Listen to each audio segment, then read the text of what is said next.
Earlier this year, the Department of Justice, led by Al Gonzalez, launched Project Safe Childhood to help federal, state, and local enforcement officials investigate and prosecute crimes against children that are facilitated by the internet and other electronic communications. The most basic and most important role of any civilized society is to protect its children. It is a challenge that never ends. After all, there are so many dangers that we must protect our kids from. Injury and illness, drugs and gangs. The list is frightening and it is long.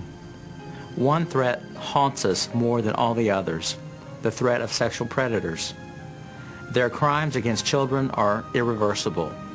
Their pain lasts a lifetime because it steals the gift of innocence. At times, it seems as if we cannot stay ahead of the threats against our kids. And there is a cruel irony in the fact that society's technological advancements have provided those who seek to hurt our children with new opportunities. Every day, children are sexually solicited online. Every day, thousands of individuals obtain, distribute, and produce child pornography over the internet. When the Attorney General launched Project Safe Childhood, he had two things in mind. The first thing was to make sure that we can teach our children and our parents about how to protect them and keep them safe from online sexual exploitation. The second thing is to make sure that we're supporting law enforcement, prosecutors, individuals that are on the other side of the criminal justice system to make sure these predators are brought to justice, that there are investigations done for cyber crimes, and that we use the entire force of the criminal justice system to protect our children. You get these cases and they say it's just a picture, it's just an image. And you have to educate judges, you have to educate the public that it's not just a picture, but it's a kid being abused. And every time that image is portrayed, every time that image is published, it's a continuing abuse of that child. There is a misconception as to what child pornography is. These are not just pictures. These are not baby in the bathtub types of photos. These images actually represent the graphic sexual assault of children. In just the last 8 years of reviewing the child pornography for the Cyber Tip Line and the CVIP program, we've seen the age of the child victims dramatically drop. At this point, 6% of the children that we know are identified are actually infants, and a full 58% otherwise are children who are still prepubescent.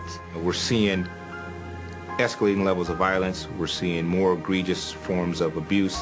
It's almost like it takes more to get people excited than it did a year ago. Individuals who sexually exploit children are very often in positions of trust in that child's life. We've arrested, unfortunately, lots of cops. We've arrested lots of teachers, lots of clergy, Boy Scouts.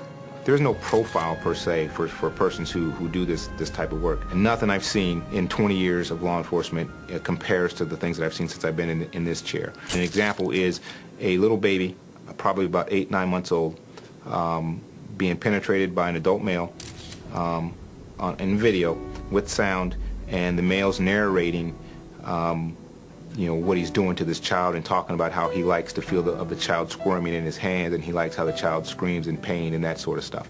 That is unimaginable horror for the kid, unimaginable that anybody in their mind would ever think to do something like that. This just isn't a picture. It's a crime scene with a child being abused. Even in some of these images, you can see them crying, tears in their eyes as they're being abused. You're seeing pretty harsh stuff. You see some very hard material. We tracked an individual that was trafficking in child sexual abuse images, and we saw a very high volume. I ended up reaching out to San Diego and working with them to getting the information so that they would work this case. They ended up arresting an individual who was working as a respiratory therapist in Children's Hospital there. When they started investigating, they found that this guy had been molesting 1, 2, 3 kids a week. He'd been there for 10 years. He was molesting kids that were coming out of surgery, that were there for hospice care, children that couldn't ask for help. And there were a lot of kids involved. When they asked him about it, he was looking out the window at the weather, and it was snowing where he was. They asked him how many kids he had molested, and he said, "How many snowflakes are there?" The ICAC task forces are a group of state and local law enforcement agencies that are brought together, supervised, and funded by DOJ, Office of Justice programs to do investigations of child exploitation on the internet. The ICAC Data Network is a series of servers located in Wyoming that are accessible to investigators throughout the United States. One of the big advantages that comes from being able to do this is we can actually make it possible for investigators to not have to look at these videos over and over and over again. The images that we see that depict 2-year-olds being violently raped are not only are they destructive to everyone involved, but they can tear down these officers that are working these investigations. There are about 37 innocent images task forces across the country. In almost all of those task forces, there are state and local representation on those task forces. So if you overlay the ICAC map of where their task forces are with the FBI map, the country's pretty well blanketed in terms of online presence, covert presence to working these matters. Obviously, we do our enticement cases every day. I mean, there are agents online in this country every single day that are posing as kids, and in a matter of minutes you'll have 4 or 5 guys asking you, how old are you a virgin, what's your bra size, do you have pubic hair. You'll see very aggressive solicitation, or you'll see a grooming process that could last over several weeks where the person slowly introduces sex into the conversation. The internet connectivity has allowed it to be either a federal crime or a state crime, and it could be prosecuted either way. California, until extremely recently, has had a very weak law on possession of child